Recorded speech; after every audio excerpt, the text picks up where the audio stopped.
자, 이제 지난 한 주간도 하나님께서 우리 기쁨의 동산에 너무너무 잘해주셨습니다. 이제 이번 주부터 성경학기가 시작되는데요. 영화부를 위해서 성맥 12기가 음식을 준비하는 과정을 보면서 굉장히 많은 기대가 되는데요. 아마 우리 영상을 보면서 맨 마지막에 많은 기도 부탁드립니다. 그리고 하나 더 쓰고 싶은데 못 썼대요. 뭘까요? 재정 후원을 부탁드립니다. 이렇게.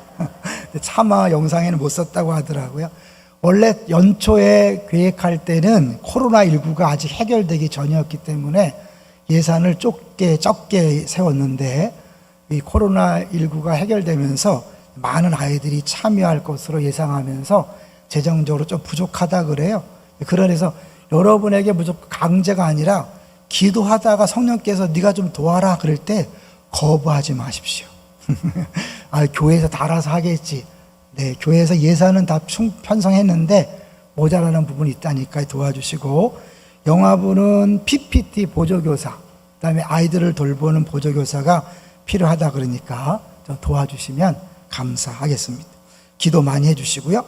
두 번째로는 책서회가 이제 시작되는데요. 내일부터 직분자 훈련을 하면서 경험한 게 있었어요. 직분자들에게 찬양 인도를 책임지고 돌아가면서 하라 그랬는데 처음에 엉성하더니 잘하더라고요.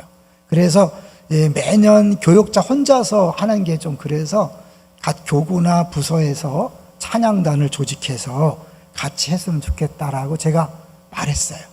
우리 교육자들이 부탁할 때 좀 도와주셔서 같이 섬기시면 아마 찬양단을 섬기는 분 저절로 은혜가 될 거예요. 그렇죠? 준비하고 참여하니까. 그런 의미에서 각 교구나 부서에서 우리 많이 도와주시면 감사하겠습니다. 세 번째로는 이번 주 수요일 날 양육 수료식이 드디어 있습니다. 이번 기수의 은혜가 참 많았거든요. 특별히 1박 2일 리더 수양에 큰 은혜가 있었고, 또 처음부터 한 1년 동안 큰 은혜가 있었고, 이제 마지막에 우리가 화관을 써요. 화관을 쓰는 거는 주님 앞에 갔을 때 의의 면류관 쓸 것을 미리 경험하는 것이니까요.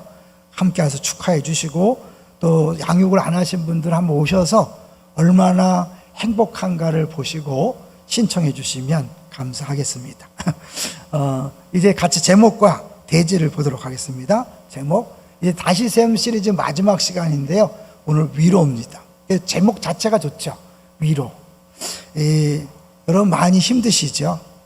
사실 지금 안 힘들다고 하는 사람은 없을 거예요. 다 힘들어요. 하나님이 때 맞춰서 위로의 메시지를 주시는데, 특별히 이 위로는 나 자신만을 위한 게 아니라 다른 누군가를 위로함으로 다시 세우기를 원하시는 하나님의 뜻입니다. 우리 뒤에 거 한번 같이 읽어볼까요? 시작. 다 함께 다음 세대 다시 세움. 하나님께서 어떻게 일하실지 기대가 됩니다. 먼저요, 팀 켈러의 그런 현재 상황을 잠깐 나눌 텐데요.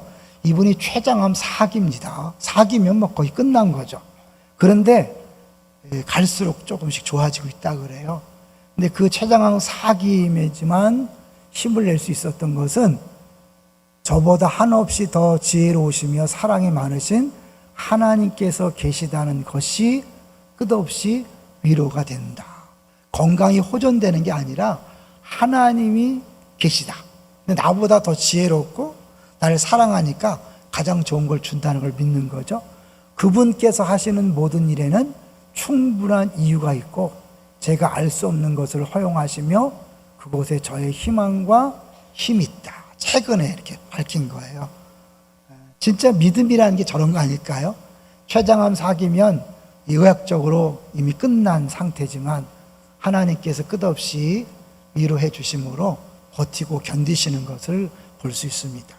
자, 이제 그러면 우리가 이제 주변 사람들에게 위로하기 위해서 꼭 중요한 기억해야 될 3가지 원칙이 있다 그래요. 그걸 한번 같이 보려고 합니다. 3가지 원칙. 첫 번째는 제가 다 읽은 시간이 많이 가더라고요. 상대의 감정을 읽어주는 것입니다. 화가 났구나, 우울했구나, 명료와 작업이 필요하다 그래. 나머지는 여러분 다시 그 영상을 보면서 확인해 주세요. 두 번째, 정상화다. 그런 상황이라면 화가 나는 게 당연해. 그런 상황에서는 눈물 나는 게 당연한 거야. 얘가 약해서 그런 게 아니야. 세 번째, 상대방의 진정한 가치를 승인해 주는 것이 필요하다고 합니다. 확인 지지라는 거죠. 그러니까 우리가 결론적으로 나중에 보겠지만 하나님 앞에 위로받는 두 가지 비밀이 있어요. 하나는 하나님이 어떤 분이신가를 아는 것이고, 두 번째는 내가 어떤 존재인가를 아는 것. 그 두 가지가 명확해질 때 위로를 받을 수 있는 거죠. 그래서 이 세 가지 원칙에 근거한 세 가지 말을 한번 찾아봤어요. 위로의 말 탑3. 첫 번째, 같이 읽어볼까요? 시작. 울고 싶으면 울어도 괜찮아. 내가 같이 있을게. 두 번째, 내가 어떻게 도와줘야 할지 모르겠어. 모르겠어. 하지만 내가 원한다면 계속 곁에 있을게. 세 번째, 나는 언제나 내 편이야. 이게 굉장히 중요한 것 같아요. 그런 의미에서요, 지금 옆에 있는 사람, 잘 모르는 사람일지라도 한번 이렇게 고백했으면 좋겠어요. 나는 언제나 내 편이야. 시작. 나는 언제나 내 편이야. 반대편 사람한테도 시작. 나는 언제나 내 편이야. 이게 위로가 되는 거를 우리 손자가 한 일주일 동안 있다 갔는데 저녁에 전화가 왔대요. 우리 아내한테. 자기 카시트에 동생을 태워서 막 울었다는 거예요. 울면서 할머니한테 전화해달라고. 그러면 전화가 왔더래요. 왜 그랬을까요? 할머니는 내 편이라는 것을 알기 때문에 울면서 위로받으려고 한 거죠.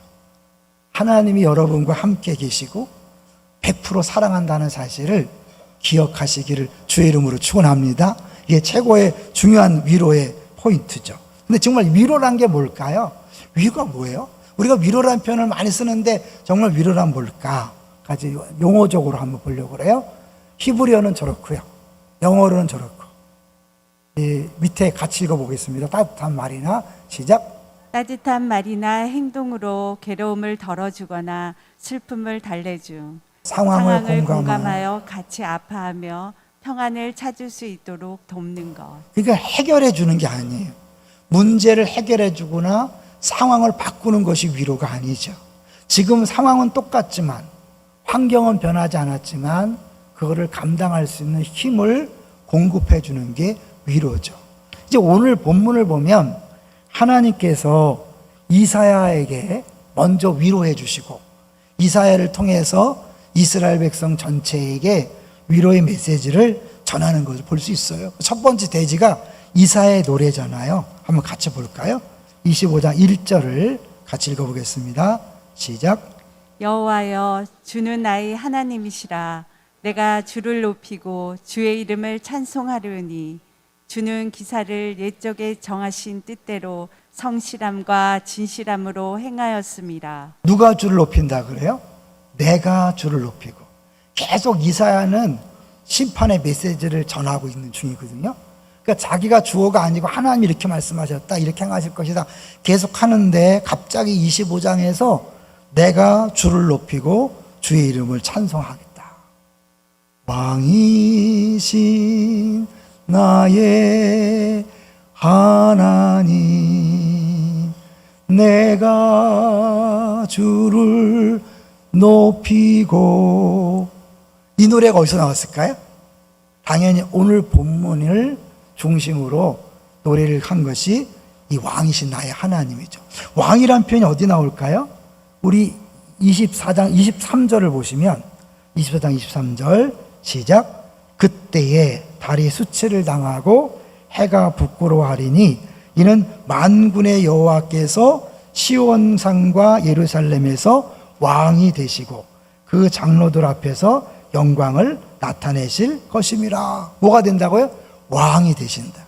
하나님이 왕이 되시는 것을 확실히 깨닫는 순간 노래할 수 있는 거죠. 여러분, 이사야는요 어떻게 부름받았죠? 여러분, 이사야 부르심 받는 장면을 볼 때 이사야에게 찬송할 수 있는 이유를 우리가 볼 수 있는데요, 6장에 가시면 이사야가 언제 부름받았냐면 우시아가 죽던 해라 그래요. 우시아가 죽던 해. 우시아는 어떤 왕인지 혹시 아시나요? 무슨 병에 걸렸죠? 나병에 걸렸어요.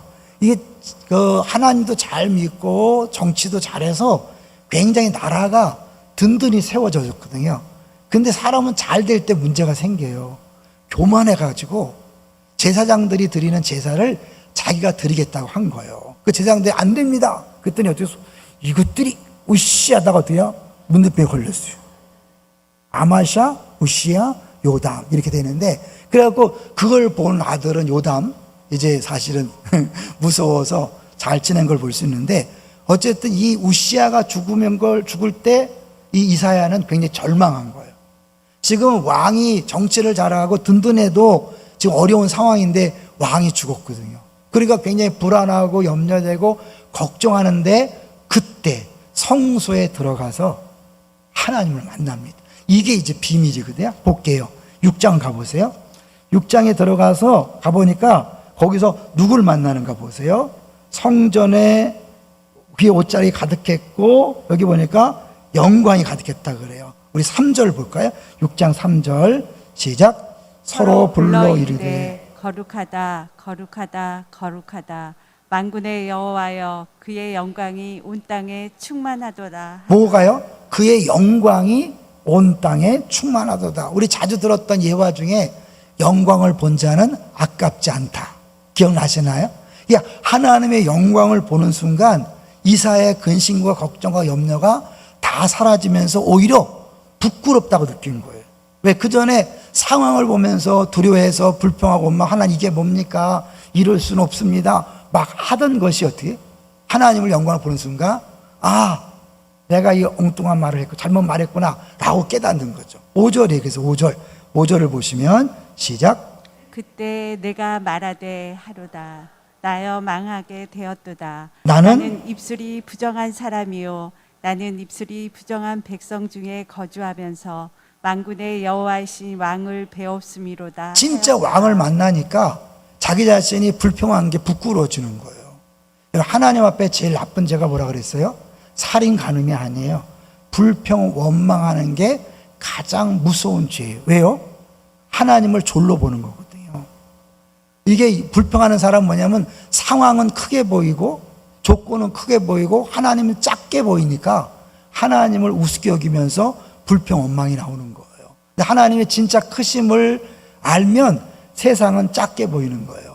그러니까 감사하는 사람이 진짜 하나님을 인정하는 것이고, 불평하는 사람은 하나님을 안 믿고 하나님을 우습게 여기는 거죠. 그럼 어때요? 한 주일 살아가면서 불평불만이 많았습니까? 감사가 많았습니까? 분명히 불평불만이 많았겠지, 그죠? 이사야도 사실 상황을 보면서 불평하고 원망하고 스트레스 받다가 영광의 하나님을 만나는 순간, 내가 잘못했구나. 이 입술이 오두방정이다. 그리고 자기 입술이 된 거예요. 하나님께서 어떻게? 불러 지지는 거죠.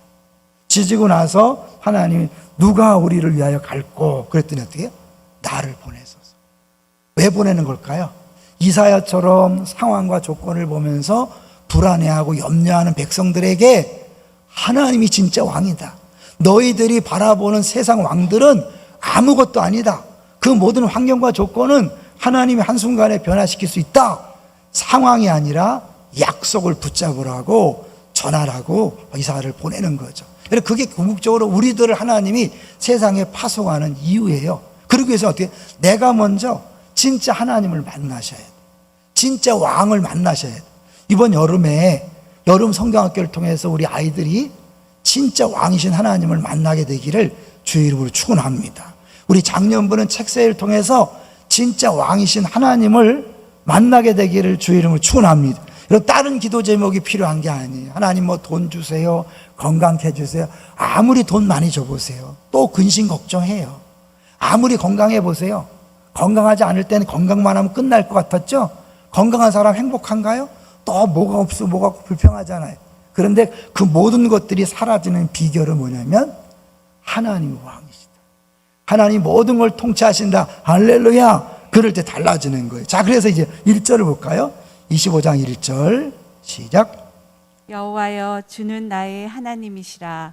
내가 주를 높이고 주의 이름을 찬송하려니 주는 기사를 옛적에 정하신 뜻대로 성실함과 진실함으로 행하셨습니다. 행하셨습니다. 이미 하나님께서 그 성실함과 진실함으로 행하셨는데 어떻게 해요? 정하신 뜻대로. 이 정하신 뜻 두째 대제니까 좀 이따 하기로 하고요. 2절을 보겠습니다. 25장 2절 시작. 주께서 성읍을 돌로 만드시며 견고한 성읍을 항폐하게 하시며 외인을 궁성으로 성읍이 되지 못하게 하사 영원히 건설되지 못하게 하셨으므로. 성경을 자세히 보신 분들은 2절에 견고한 성읍이 나왔는데 26장에도 견고한 성읍이 나와요. 잠깐 볼까요? 26장 1절에도 보니까 그날의 유다 땅에서 이 노래를 부르리라. 우리에게 견고한 성읍이 있으며. 똑같은 견고한 성읍이지만 원어를 보면 달라요. 이 26장의 견고한 성읍은 하나님께서 지키시고 보호하셔서 진짜 견고한 성읍이 된 것이고, 이 25장은 자기들이 견고하다고 자랑하고 긍지를 가졌던 것들인데 하나님이 한순간에 다 무너뜨린다는 거예요. 차이를 아시겠어요? 이 2절, 25장 2절은 자기들이 스스로 이름을 내는, 바벨탑이 뭐였어요? 바벨탑이 자기 이름을 내는 거잖아요. 하나님이 세우시는 사람들, 하나님 믿는 사람은 내가 내 이름을 내는 게 아니라 하나님이 내 이름을 해석해주고 하나님에 의해서 해석된 인생을 살아가는 거예요. 그러니까 세상의 모든 원리는 내가 나를 피하라고, 내가 나를 구원하고 내가 왕이 되고 내가 주인이 돼서 내가 내 인생을 책임지는 거예요. 어떻게 될까요? 불안과 염려와 근심이 있고, 최소한 그 사람들은 다른 사람에 관심이 없어요. 심각할 때는 다른 사람을 밟고 올라가서 자기만 성공하면 되는 거예요. 이게 세상 나라예요. 근데 하나님 나라는 내가 내 인생을 책임지는 게 아니라 하나님께서 내 인생을 책임지고 인도한다. 요셉이 그거잖아요. 당신은 나를 팔았으나 당연히 악을 행했으나 하나님 선으로 바꿨다. 이걸 믿으면 주변 사람들한테 사기치고 힘들게 하고 손해를 끼쳐도 하나님이 결국에는 잘 되게 하실 것이다 라는 믿음으로 낙심하지 않는 거예요. 어떤 나라에 살고 싶으셔요? 분명히 하나님께서 세우시는 견고한 성읍에 사시는 것을 원할 거예요. 근데 25장 2절에는 인간들이 자기들이 자랑하던 그 성읍을 하나님께서 한순간에 다 부셔뜨린다는 거예요. 시편 73편을 잠깐 가볼래요? 우리들이 뿐만 아니라 이사야뿐만 아니라 시편 기자도 사실은 악인들이 득세하고 의인들이 고통당하는 걸 이해할 수 없었어요. 그래서 막 불평하고 원망했어요. 시편 13편 2절을 같이 보겠습니다. 우리들의 생각을 그대로 표현하죠. 73편 2절 시작. 나는 거의 넘어질 뻔하였고 나의 걸음이 미끄러질 뻔하였으니. 네, 낙심할 수 있잖아요. 왜 낙심하는 거예요? 3절 시작. 이는 내가 악인의 형통함을 보고 오만한 자를 질투하였습니다. 아니, 저렇게 하나님 안 믿는 사람이 잘 되고 예수 믿는 나는 이렇게 힘든가? 하나님 뭐 하는 거예요? 시험 들겠어? 이런 거잖아요. 모든 성도들이 다 마찬가지예요. 악인들이 심판받고 의인들이 잘 돼야 되는데 세상은 악당들이 잘 돼. 죄를 졌는데도 떵떵거리며 살아. 그러니까 이게 너무 힘들고 어려운 거예요. 근데 그렇게 불평하고 원망하던 시편 기자가 성소에 들어가서 하나님을 만나는 순간 바뀐 거예요. 자, 17절 똑같죠? 이사야랑 17절 보세요. 73편 17절 시작. 여러분 성경을 보세요. 시작. 하나님의 성소에 들어갈 때에야 그들의 종말을 내가 깨달았나이다. 어떻게 성소에 들어가서 하나님을 만나는 순간 아, 저것들 하나님 손에 달려있구나. 한순간에 하나님이 그들을 어렵게 만들 수 있다. 그러면서 그들의 모든 부귀영화는 꿈과 같다. 20절에 주여 사람이 깬 후에는 꿈을 무시함같이 다 꿈과 같은 것이라는 거예요. 아무리 자랑해봤자. 그리고 나서 그런 걸 깨달으니까 나는 짐승 같은 사람이었다. 그게 22절이죠. 같이 볼까요? 22절 시작. 내가 이같이 우매무지함으로 주 앞에 짐승이오나. 그전에는 내가 뭘 다 아는 것처럼 불평하고 엄마 하나님 이게 뭡니까? 말도 안 됩니다. 이럴 수 없습니다. 내가 하나님보다 위에가 있는 거잖아요. 불평 원망이 얼마나 무서운 죄인지 아셔야 돼. 근데 우리는 그게 죄인지 몰라. 회개도 안 해. 살인죄, 간음죄 이것만 죄라고 생각해서 딴 사람 막 비난하고 자기는 입만 열면 불평하는데 그게 얼마나 무서운 죄인지 모르니까 회개도 안 하니까 기쁨이 없죠. 죄를 품고 사는데 무슨 기쁨이 있겠어요? 늘 스트레스죠. 그 죄를 깨닫고 회개하시기를 주의 이름으로 부탁드립니다. 그래 시원함이 있어요. 자유함이 있는 거예요. 나는 짐승 같은 사람이었습니다. 그러고 나서 뭐예요? 25절 시작. 하늘에서는 주 외에 누가 내게 있으리요? 땅에서는 주밖에 내가 사모할 리 없나이다. 이제 하나님이 다 모든 걸 주관하는 진짜 왕이니까 하나님 손에 달린 걸 알기 때문에 하나님만 바라본다는 거죠. 그런 의미에서요, 5번, 박스 5번을 보여주십시오. 결국 이 시편 기자가, 이사야가 찬양하는 이유, 하나님을 찬양하는 이유 한번 읽어주세요. 시작. 하나님을 찬양하는 이유는 하나님께서 세계 만민을 심판하시되 변덕스럽게 즉흥적으로 심판하시지 않고 주도 면밀한 계획들에 따라 심판하셨기 때문입니다. 그리고 그 심판의 결과가 극적인 구원이기 때문에 항상 하나님의 애차는 이건 히브리어예요. 펠레도 히브리어고 지상 축구 선수가 역사 아니에요. 속에서 가난한 자들이 경험하는 포악한 지배자들의 학대와 쟤는 압제는 도저히 제거할 수 없을 것 같았는데 하나님이 친히 땅의 왕, 왜? 그분이 진짜 왕이니까. 세상 왕들은 다 우스운 것들이죠. 제거해 주셨기 때문에 예언자는 찬양하지 않을 수 없었다. 여러분, 지금 인생에 힘들게 느껴지는, 어렵게 느껴지는 그 문제들 하나님이 해결할 수 있다고 믿습니까? 정말 믿습니까? 그렇다면 여러분 두려워하지 마십시오. 염려하지 마십시오. 걱정하지 마십시오. 하나님이 한순간에 안개 사라지듯이 해결할 수 있습니다. 8번도 볼까요? 8번 박스. 이거는 다 읽지 않을게요. 우리 중간에 파란 글씨만 읽어볼게요. 시작. 하나님의 세계 심판의 목적이 바로 의와 공평의 확장임을 보여줍니다.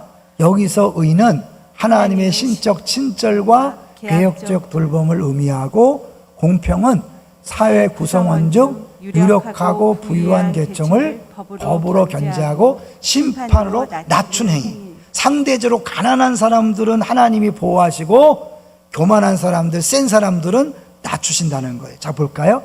이 3절을 보겠습니다. 25장 3절 시작. 강한 민족이 주를 영화롭게 하며 포악한 나라들의 성읍이 주를 경외해야 돼. 왜 그럴까요? 악당들이 막 악을 행하다가 하나님이 다 심판하다 보니까 어떻게 해요? 무릎을 꿇게 되는 거죠. 뒤집어 버리는 거예요. 4절. 그런데 반대적으로 약한 우리들은 어떤가? 여러분 같이 본문을 보세요. 주는 포악자의 기세가 성벽을 치는 폭풍과 같을 때 누구요?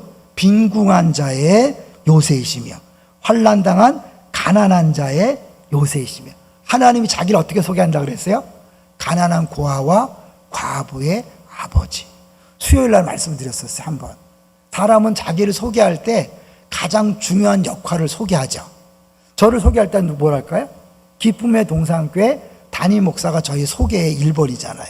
하나님이 자기를 소개할 때 가난한 고아와 과부의 아버지라고 소개한다는 건 하나님의 제1 임무가, 제일 큰 사역이 가난한 자, 약한 자, 힘없는 자들을 보호하시고 지키시는 분이라는 거예요. 할렐루야. 그래서 지금 고통당하고 연약하고 힘없는 이들, 이스라엘 백성들, 이사야 이런 사람들을 위해서 하나님이 아무것도 안 하는 게 아니에요.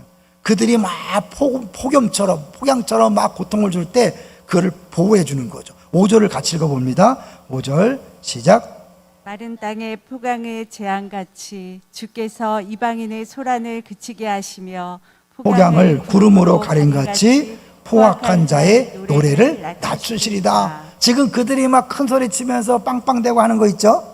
한순간에 코가 납작하도록 눌러버리고 우리들이 노래하도록 만든다는 거예요. 어디까지 가는가? 6절에 6절 보세요. 6절 하나님이 하시는 일. 6절 시작.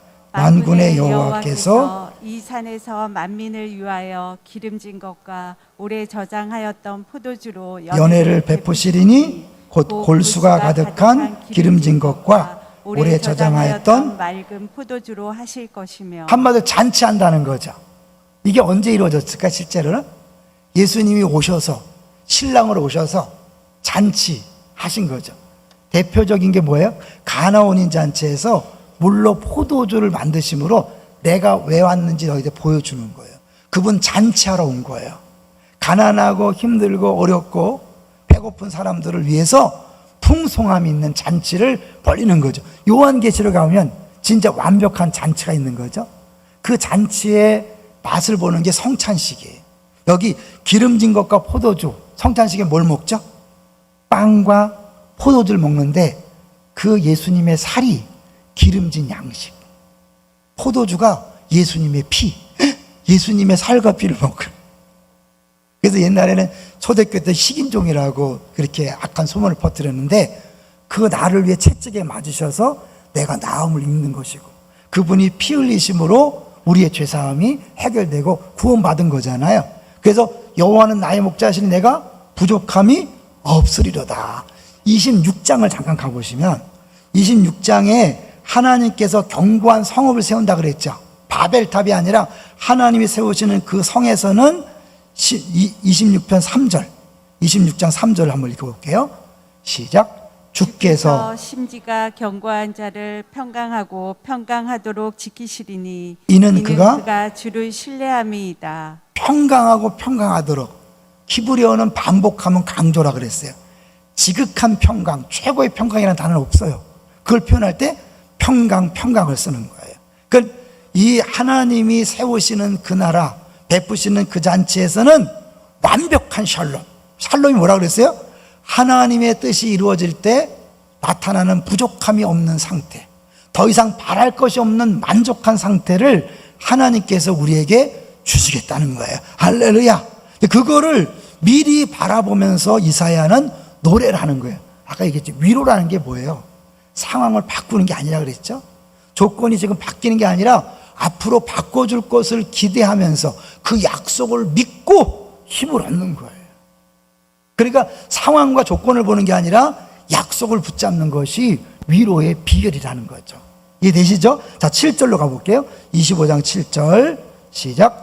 또 이 산에서 모든 민족의 얼굴을 가리개와 열방 위에 덮인 덮개를 제하시며. 이 7절이 너무너무 재밌어요. 여기 얼굴을 가린 가리개라고 그랬잖아요. 한글 성경어는 이해가 어려운데 영어 NIV나 NASB를 보면 이거를 수의라는 표현을 썼어요. 수의.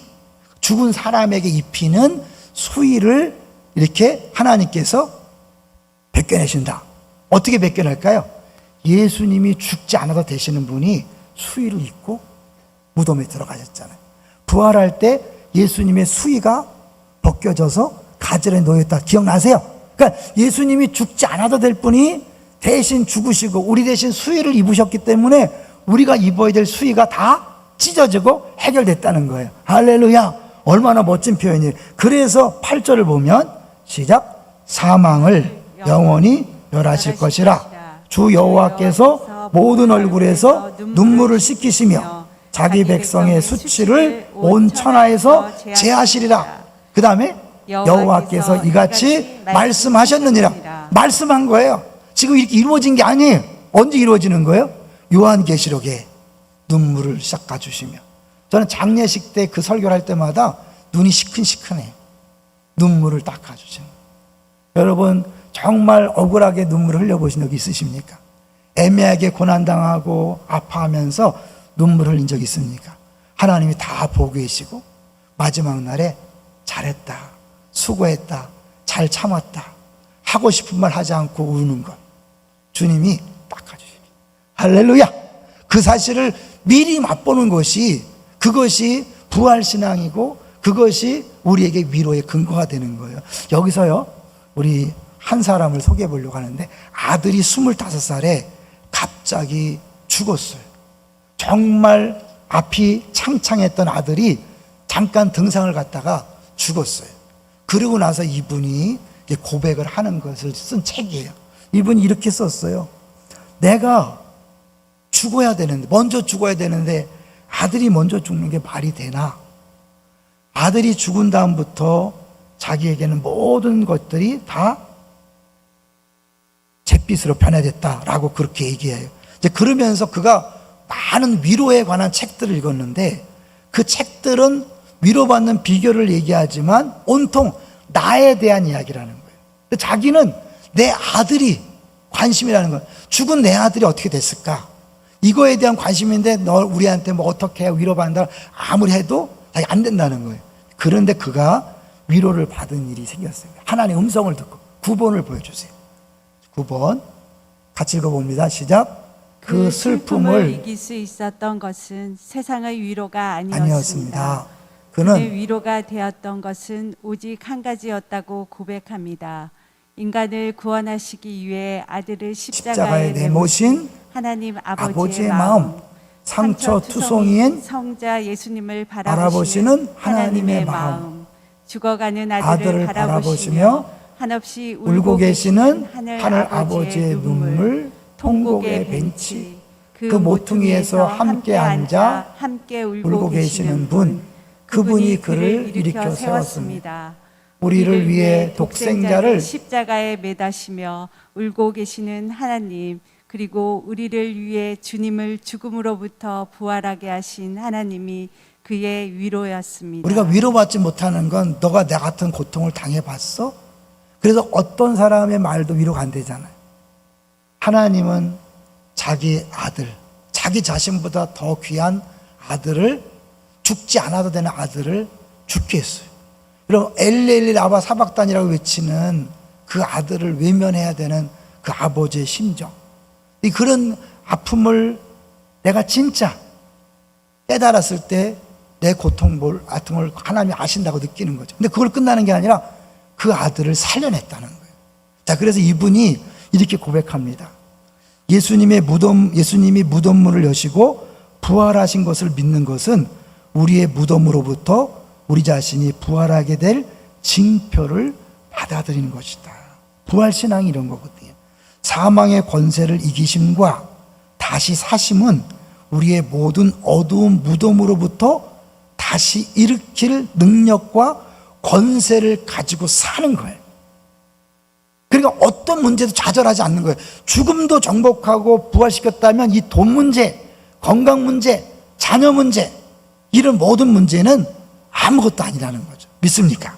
그렇다면 나는 정말로 에릭, 그 아들이 에릭인데 아빠 나 돌아왔어요 라고 말하는 것을 듣게 될 것인가? 마음에 의심을 품고 있을 때 하나님 말씀하셨대요. 내가 이미 죽은 자를 일으켰으며 죽은 자로부터 나의 독생자 예수를 일으켰던 것을 기억하라. 나의 아들 예수를 죽음에서 부활시켰다면 너의 아들도 그렇게 할 수 있지 않겠니? 이 음성을 들은 거예요. 그러자마자 그렇습니다 하나님. 그렇게 깨달아지는 순간 에릭을 보낼 수 있었다는 거죠. 사람들이 먼저 떠난 자녀, 남편, 아내 못 떠나보내는 거잖아요. 계속 추억 생각하고. 그래서 현재 생활을 망가뜨리는 경우가 많이 있잖아요. 이 목사님도 그랬던 거예요. 신학 교수인데 이제 그때 하나님 음성을 듣고 나는 에릭을 보낼 수 있었다. 이렇게 외쳤대요. So goodbye 에릭. Goodbye. Goodbye. Until we see. 다시 만날 때까지 굿바이. 예수 믿는 사람이 막 가족들 먼저 떠났다고 우는 거 처음에 울고 들지만 계속 울고 있다면 부활신앙이 없는 거죠. 예수를 안 믿는 거죠. 먼저 떠난 그 가족 부활해서 같이 만나게 될 줄로 믿습니다. 그래서 그 치료받고 이제 자신이 또 다른 사람을 치유하는 치유자가 됐다는 거예요. 아들을 잃고 울고 있는 통곡의 벤치, 그 모퉁이에서 말없이 함께 울어주는 분이 계셨습니다. 그분도 아들을 잃은 분이었습니다. 사랑하는 이를 잃은 아픔을 누구보다도 잘 알기에 통곡의 벤치 모퉁이에서 함께 울고 계시는 분이었습니다. 그리고 그분은 당신의 독생자를 무덤의 권세에서 일으킨 분입니다. 그리고 나서 하나님이 자기한테 이렇게 말씀하는 것 같더래요. 내가 가서 울고 있는 사람들의 손을 잡아주어라.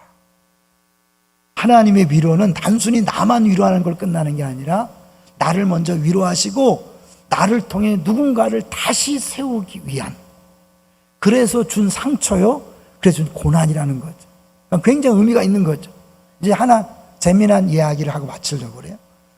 본인이 교구에서도 다 간증했기 때문에 실명을 밝히는 거예요. 우리가 이번에 1일 교역자 수련을 다녀왔는데 우리 김경희 권사님이 30만 원을 후원했어요. 보통 일이 아니어서 제가 카톡으로 감사합니다 이렇게 메시지를 보냈더니 스토리를 아느냐? 이렇게 물어봤어요. 스토리 모른다. 그랬더니 이야기를 하는데 몇십 년 전에 다른 교회에 다닐 때 전도대 활동을 했대요. 근데 그때 함께 활동했던 리더 중에 한 분이 큰 부자가 된, 큰 사업가가 됐는데 최근에 한번 다 만나자 그랬대요. 한 30명이 모였는데 10명은 가족이고 20명이 이제 다른 사람인데 우리가 알고 있는 김명수 선교사, 박경희 교사 하고 선교사 목회자들이 대부분이더래요. 이제 헤어질 때 그분이 다 계좌번호를 적어달라.